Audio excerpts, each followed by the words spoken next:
الحمد لله رب العالمين والصلاة والسلام على سيد الأنبياء والمرسلين وعلى آله وصحبه أجمعين أما بعد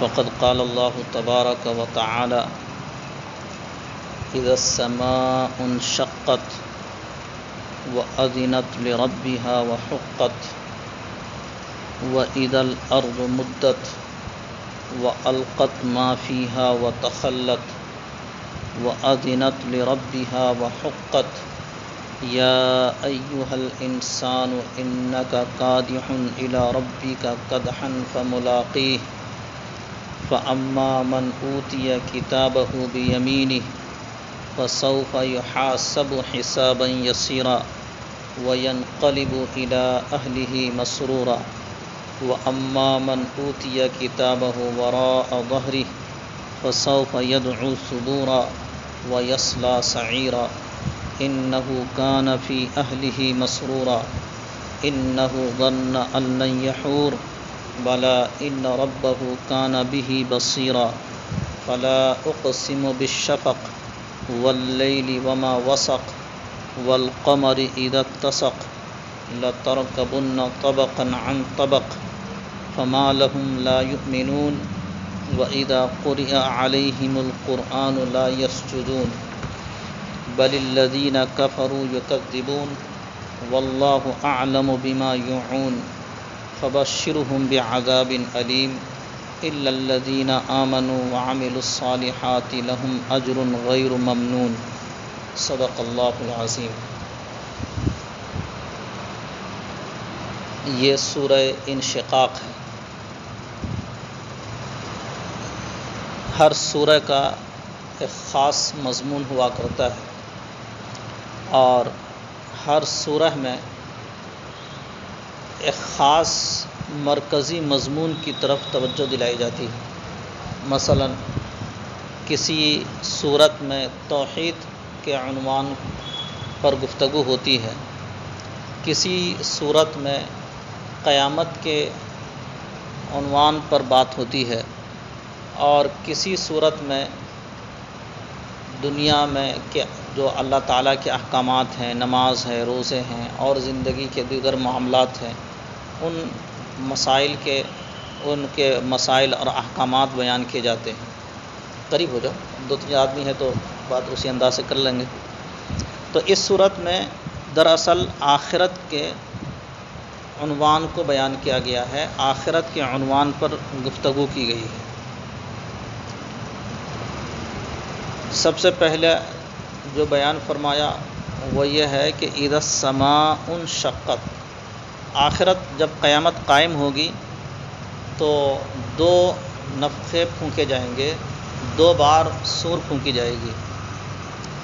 ایک بار جب سور پھونکی جائے گی تو اس وقت سب کے سب لوگ جو دنیا میں موجود تھے وہ سب کے سب مر جائیں گے، اور جب دوسری بار سور پھونکی جائے گی تو اس وقت یہ زمین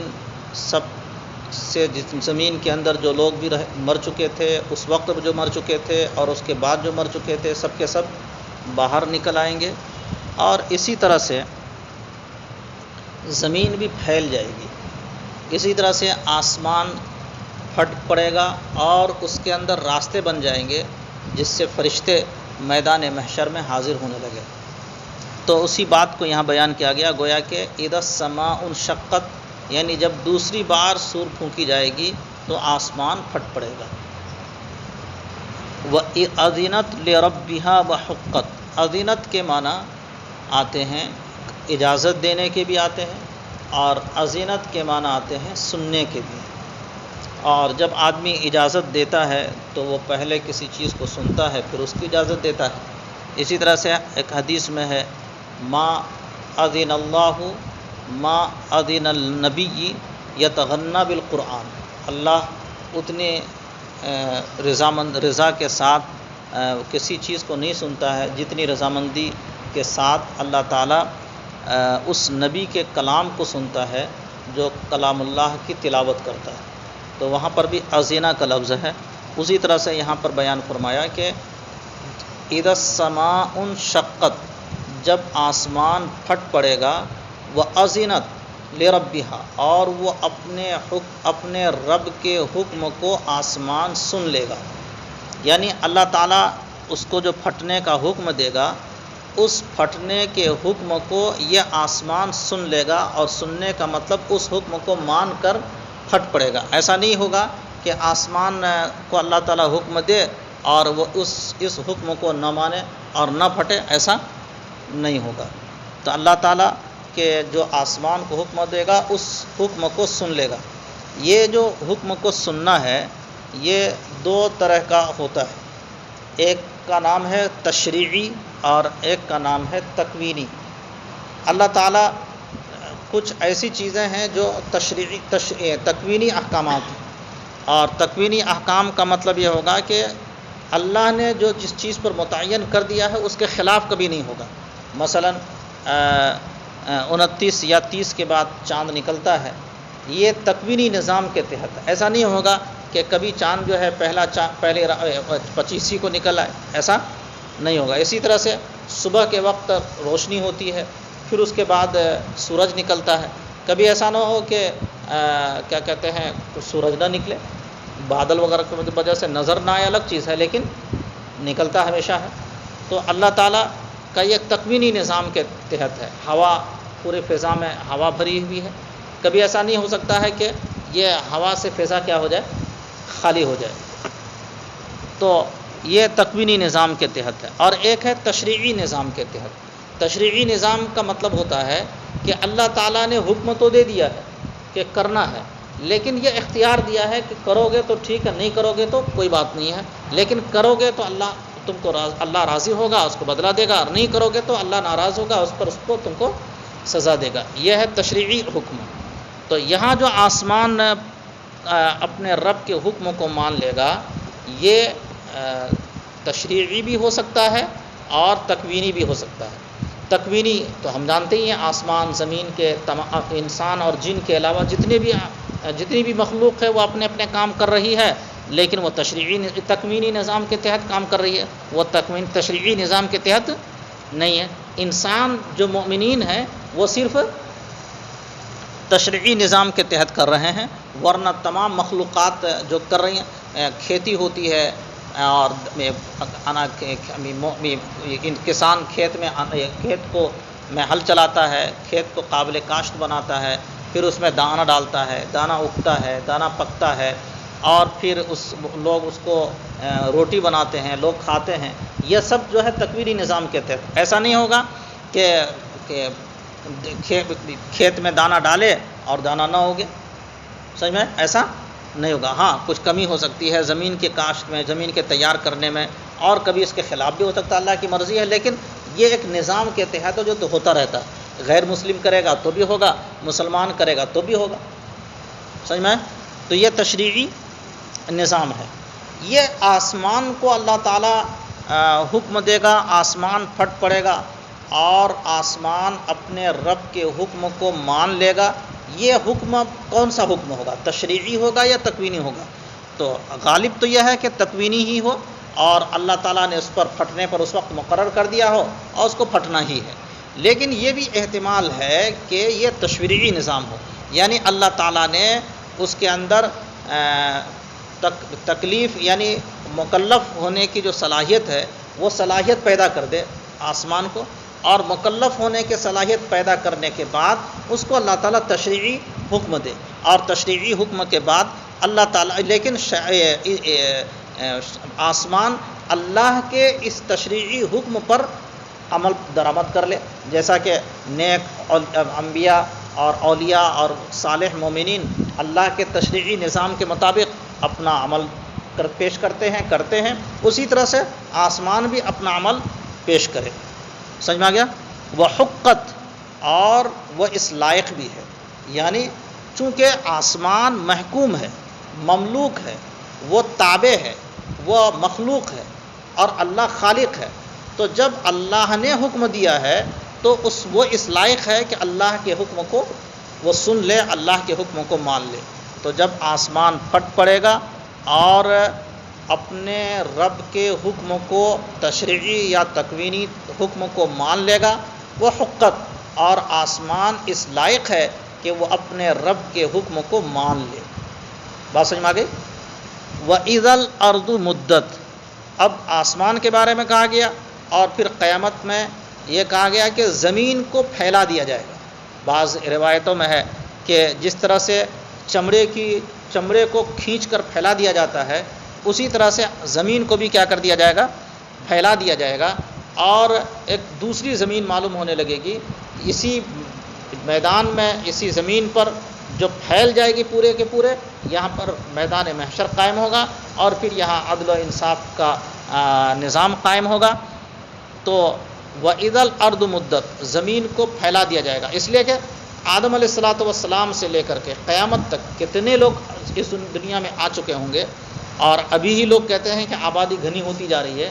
اس وقت آدم علیہ السلام سے حضرت آخر کیا کہتے ہیں قیامت تک جتنے لوگ پیدا ہوں گے، سب کے سب اسی زمین پر اپنا حساب و کتاب کے لیے اللہ کے سامنے پیش ہوں گے۔ تو زمین جو ہے اس لیے زمین کو پھیلا دیا جائے گا تاکہ سب لوگ اس میں آ جائیں گے۔ بعض روایت یہ بھی ہے کہ ایک آدمی کے قدم رکھنے کے برابر ہر ایک کو جگہ ملے گی۔ وَأَلْقَتْ مَا فِيهَا وَتَخَلَّتْ، زمین کے ساتھ تو ایک ہوگا کہ زمین کو پھیلا دیا جائے گا، اور زمین دوسرے نفخے کے بعد اس چیز کو باہر نکال کر رکھ دے گی، ڈال دے گی جو زمین کے اندر ہے۔ یعنی جب دوسرا نفخہ ہوگا تو زمین کے اندر جو پہلے سے مر چکے ہوتے ہیں، جو لاشیں ہوں گی، وہ سب زمین ان تمام کو باہر نکال پھینکے گی۔ اسی طرح سے زمین کے اندر جو کانے ہیں، کیا کہتے ہیں، لوہا اور دوسری چیزیں ہیں، وہ سب زمین کے باہر آ جائیں گی۔ وَأَلْقَتْ مَا فِيهَا وَتَخَلَّتْ، اور اسی طرح سے وہ قرآن میں ایک دوسری جگہ بھی ہے کہ اذا زلزلت الارض زلزالها واخرجت الارض اثقالها، زمین اپنے بوجھ کو نکال پھینکے گی۔ اس سے پہلے آ چکی ہے یہ بحث، آ چکی ہے سورہ زلزال میں۔ وَأَلْقَتْ مَا فِيهَا وَتَخَلَّتْ، اور زمین اس چیز کو باہر نکال دے گی جو زمین کے اندر ہے۔ وَتَخَلَّتْ، اور پھر زمین مکمل نیچے خالی ہو جائے گی۔ اب زمین کے نیچے نہ کوئی لاش ہوگی، نہ کوئی انسان ہوگا، اور نہ کوئی کان کی جو کانوں میں جو چیزیں رہتی ہیں وہ کوئی چیز نہیں ہوگی، ساری چیزیں زمین باہر نکال پھینکے گی۔ وَأَذِنَتْ لِرَبِّهَا وَحُقَّتْ، جس طرح سے آسمان نے اپنے رب کے حکم کو مان لیا اور وہ پھٹ پڑا، اور آسمان کو اس لائق تھا اس لیے کہ وہ مخلوق ہے، وہ مملوک ہے، وہ غلام ہے، اور اللہ مالک ہے۔ اسی طرح سے زمین بھی اپنے رب کے حکم کو مان لے گی۔ وحقت، اور زمین اس لائق ہے اس لیے کہ زمین مخلوق ہے، اللہ نے اس کو پیدا کیا ہے، اور خالق اس کو جس طرح سے ہونے کہے گا وہ ہو جائے گی۔ یا ایھا الانسان انک کادح الی ربک کدحا فملاقیہ، کہہ رہے ہیں کہ یہ تو قیامت آنی ہی ہے، اور اس طرح کے حالات پیش تو آئیں گے ہی۔ اب انسانوں کو اللہ تعالیٰ مخاطب ہو کر کہہ رہا ہے کہ اے انسانو انک کادح، تو محنت اور مشقت کر رہا ہے، الی ربک، اپنے رب تک پہنچنے تک، قدحن محنت مشقت کرنا، فملاقی، اور پھر اس کو اپنے رب سے تو ملے گا۔ اے انسانو، تم اپنے رب تک پہنچنے تک تم محنت اور مشقت کرتے رہو گے، اور ایک وقت آئے گا فملاقی، اپنے رب سے جا ملو گے۔ اس آیت کے اندر کئی باتیں اللہ تعالیٰ نے ارشاد فرمائی۔ ایک تو یہ ہے کہ انسان اس دنیا میں محنت اور مشقت کرتا رہا ہے۔ یہ اور بات ہے کہ محنت اور مشقت کرنے والے دو طرح کے ہوتے ہیں، کچھ لوگ جائز طریقے پر محنت اور مشقت کرتے ہیں، اور کچھ لوگ ناجائز طریقے پر محنت اور مشقت کرتے ہیں۔ ایک آدمی روزی حاصل کرتا ہے اور دن بھر محنت کرتا ہے، مشقت کرتا ہے، حلال طریقے سے روزی حاصل کرتا ہے، یہ بھی محنت اور مشقت کر رہا ہے۔ اور ایک آدمی چوری اور ڈکیتی کے لیے جو محنت کرتا ہے اس میں بھی محنت کرنی پڑتی ہے۔ ایسا نہیں ہے کہ بیٹھے بیٹھے رہتا ہے چوری ہو جاتی ہے، ایسا بھی نہیں ہے۔ تو یہ معلوم ہوا کہ تمام انسانوں کو، خواہ وہ اچھا ہو یا برا ہو، اپنے اپنے لحاظ سے تم کیا کر رہے ہو؟ محنت اور مشقت کر رہے ہو، اور کرتے رہو گے یہاں تک کہ اپنے رب کے پاس تم پہنچ جاؤ گے۔ فملاقی کا ایک مطلب یہ بھی ہو سکتا ہے کہ اپنے رب سے مل لو گے، اور ایک مطلب یہ ہوتا ہے کہ فملاقی کتابک، تم اپنے نام اعمال کو تم پالو گے، یعنی اگر تم نے اچھی محنت اور مشقت کی ہے تو تم کو اچھا نام اعمال ملے گا، اور تم اگر برے انداز سے محنت اور مشقت کی ہے تو تم کو برا نام اعمال ملے گا۔ اب اسی کی وضاحت اب آ رہی ہے، فَأَمَّا مَنْ أُوتِيَ كِتَابَهُ بِيَمِينِهِ، بہرحال وہ آدمی جس کو اس کا نام اعمال اس کے داہنے ہاتھ میں دیا گیا، فَسَوْفَ يُحَاسَبُ حِسَابًا يَسِيرًا، اس کا حساب آسان لیا جائے گا۔ جس کو اس کا نام اعمال دائنے ہاتھ میں دیا جائے گا اس کو اس کا حساب آسان لیا جائے گا۔ یہ آسان ہونے کے کئی مطلب بیان کیے، کئی درجے ہیں، مطلب نہیں بلکہ کئی درجے ہیں۔ بعض لوگ وہ ہوں گے جن کو نام اعمال دائنے ہاتھ میں دیا گیا اور اللہ تعالیٰ بغیر کسی پوچھے ان کو جو ہے کیا کر دے گا، سامنے لائے گا، اور سامنے لا کر کے ان کو پردے میں ڈالے گا اور یہ کہے گا تم نے یہ گناہ کیا، یہ گناہ کیا، یہ گناہ کیا، اور پھر اللہ کہے گا کہ میں نے دنیا میں پردہ ڈال دیا، اس کے بعد اللہ تعالیٰ جنت بھیج دے گا۔ اور کچھ لوگوں کو اللہ تعالیٰ بغیر کسی حساب کتاب کے، یعنی اتنا پوچھے گا بھی نہیں، بلکہ اللہ تعالیٰ اس کو جنت میں بھیج دے گا۔ اور کچھ لوگ وہ بھی ہوں گے کہ جو مومنین ہوں گے لیکن فاسقین ہوں گے، تو ان کو اللہ تعالیٰ حساب لے گا، یعنی ان کے جو دنیا میں گناہ تھے ان گناہوں کے بقدر ان کو سزا دے گا اور پھر ان کو پھر جنت میں داخل کر دے گا۔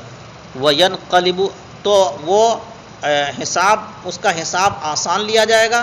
یہ آسان کے کئی درجے ہوئے، سمجھ میں، کہ بغیر حساب کے بھی بچا دیا جائے گا، کچھ لوگوں کے حساب لیا جائے گا لیکن معاف کر دیا جائے گا، کچھ لوگوں کو حساب لیا جائے گا لیکن ان کے گناہ کے بقدر سزا دے کر تب پھر جنت بھیجا جائے گا۔ یہ سب درجے ہیں، سمجھ میں۔ وَيَنْقَلِبُ إِلَىٰ أَهْلِهِ مَسْرُورًا، اور جب اس کو نام اعمال داہنے ہاتھ میں دے دیا جائے گا تو وہ اپنے اہل و عیال کی طرف خوشحال ہو کر لوٹے گا، خوشی خوشی لوٹے گا۔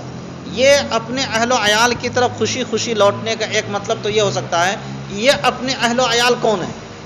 یا تو اس وقت ابھی میدان محشر میں ہی ہوں گے اور والدین، بھائی بہن، پھوپھیا پھوپھی، چچا وغیرہ جو بھی دنیا کے جو اہل و عیال تھے ان کے پاس وہ لوٹے گا خوشی خوشی، ایک مطلب یہ ہو سکتا ہے۔ دوسرا مطلب یہ بھی ہو سکتا ہے کہ یہاں اہل سے مراد ہے اہل جنت، یعنی جنت والے، جنت میں جو ان کے اہل و عیال ہوں گے، جس جنت میں جائے گا وہاں ان کو حوریں ملیں گی، وہاں ان کو جو ہے کیا کہتے ہیں راحت و آرام کے لیے، موج و مستی کے لیے ساری چیزیں ملیں گی، وہ ان چیزوں کی طرف وہ بھاگے بھاگے خوشی خوشی دوڑے گا۔ وَأَمَّا مَنْ أُوتِيَ كِتَابَهُ وَرَاءَ ظَهْرِهِ، اور وہ آدمی جس کو نام اعمال اس کے پشت کے پیچھے سے دیا جائے گا، یعنی ایک تو یہ ہے کہ اس کو جو مجرم ہوگا، اور مجرم کو باندھنے کا ایک طریقہ یہ بھی ہے کہ یہاں سے باندھ دیا جاتا ہے ادھر تاکہ وہ ٹس سے مس نہ ہونے پائے۔ تو اب جب دیا جائے گا تو چونکہ اس کا نام اعمال کیا یہاں بائیں ہاتھ یہاں ہوگا تو اس کو بائیں ہاتھ میں دیا جائے گا، یا بعض لوگ کہا ہے، یہ بھی کہا ہے کہ اس کا ہاتھ ہی جو ہے بائیں ہاتھ پیچھے چلا جائے گا اس وقت، سمجھ میں، اور پیچھے ہونے کی وجہ سے نام اعمال اس کو پیچھے کی طرف دیا جائے گا۔ تو وہ آدمی جس کو اس کا نام اعمال ان کے پشت کے پیچھے سے دیا جائے گا، اور پشت کے پیچھے یعنی بائیں ہاتھ یا تو اس پیچھے ہو جائے گا یا پھر باندھنے کی وجہ سے اس کا بائیں ہاتھ پیچھے ہو جائے گا۔ فَسَوْفَ يَدْعُو ثُبُورًا، اب جب نام اعمال بائیں ہاتھ میں دیا جائے گا تو وہ اپنا انجام وہ دیکھ چکا ہوگا کہ میرا تو برا انجام ہے۔ اور دنیا میں ایسا ہوتا ہے کہ جب آدمی پر مصیبت آتی ہے اور مصیبت ایسی ہوتی ہے جس سے انسان عقل کام نہیں کرتی ہے تو پھر موت موت پکارتا ہے، تو وہاں پر بھی وہ موت موت پکارے گا۔ فَسَوْفَ يَدْعُو ثُبُورًا، وہ آخرت میں موت موت پکارے گا۔ وَيَصْلَىٰ سَعِيرًا، لیکن اس پر موت نہیں آئے گی، وہ جہنم میں داخل ہو جائے گا، بھڑکتی ہوئی آگ میں داخل ہو جائے گا۔ إِنَّهُ كَانَ فِي أَهْلِهِ مَسْرُورًا، لیکن دنیا میں اب جو لوگ نیک تھے وہاں پر وہ اپنے اہل میں مسرور ہوں گے، لیکن یہ لوگ جو دنیا میں تھے وہ اپنے اہل و عیال میں خوش خوش تھے، یعنی اللہ کی نافرمانی کر کر کے اللہ کیا کرتے تھے، وہ تھی خوش تھے۔ إِنَّهُ ظَنَّ أَن لَّن يَحُورَ، اور اتنے زیادہ موج اور مستی کی زندگی گزار رہے تھے کہ وہ یہ سمجھ رہے تھے کہ وہ اپنے رب کے پاس کبھی لوٹ کر نہیں جائیں گے، سمجھ میں، انہ ظن ان لن یحور، وہ اپنے رب کے پاس کبھی لوٹ کر نہیں جائیں گے، حالانکہ ان کا یہ خیال نہایت ہی غلط تھا۔ بلا، کیوں نہیں، ان ربہ کان بہ بصیرا، اس کا رب تو اس کو وہ دیکھ رہا تھا، یعنی وہ جب دنیا میں موج و مستی کر رہا تھا، اپنے اہل و عیال میں خوش تھا، اس وقت بھی اس کا رب وہ دیکھ رہا تھا۔ آج میں اتنی پر اپنی بات ختم کرتا ہوں، انشاءاللہ اگلی مجلس میں باقی سورہ بھی پوری ہوگی اور اس کا خلاصہ اور بھی بیان کر کے ختم کریں گے انشاءاللہ۔ اللہ تعالی ہمیں آخرت کی فکر عطا فرمائے اور اس زندگی کو ہمارے لیے کامیاب بنائے۔ یقیناً وہ زندگی بہت ہی کیا کہتے ہیں، سوچنے اور فکر کرنے کی ہے۔ ہم پڑھ لیتے ہیں اور تصور کر لیتے ہیں کہ ایسا لگتا ہے کہ کوئی بڑی چیز نہیں ہے۔ اگر ہمیں دنیا میں چھوٹی سی کوئی مصیبت آتی ہے تو ہم ہائے ہائے کرنے لگتے ہیں، اور آج سے 10 سال 20 سال 25 سال 50 سال جو اللہ نے جو عمر مقدر کر دی ہے، اس عمر کے بعد جب ہم اس منزل سے گزریں گے، اور یہاں کی تکلیف تو ایک پیسے کے برابر بھی نہیں ہے آخرت کی تکلیف کے مقابلے میں۔ ہمیں اللہ تعالیٰ اس تکلیف کو سامنے رکھ کر کے اسی کے مطابق عمل کی توفیق عطا فرمائے۔ یقیناً بہت ہی زیادہ سوچنے کی ضرورت ہے، بہت ہی زیادہ کیا کہتے ہیں، فکر کرنے کی ضرورت ہے کہ اس زندگی میں ہمیں کیا ملنے والا ہے۔ اللہ تعالیٰ ہمیں بھی اور آپ کو بھی ہر ایک کو اس کی فکر عطا فرمائے۔ آمین۔ وآخر دعوانا ان الحمد للہ رب العالمین۔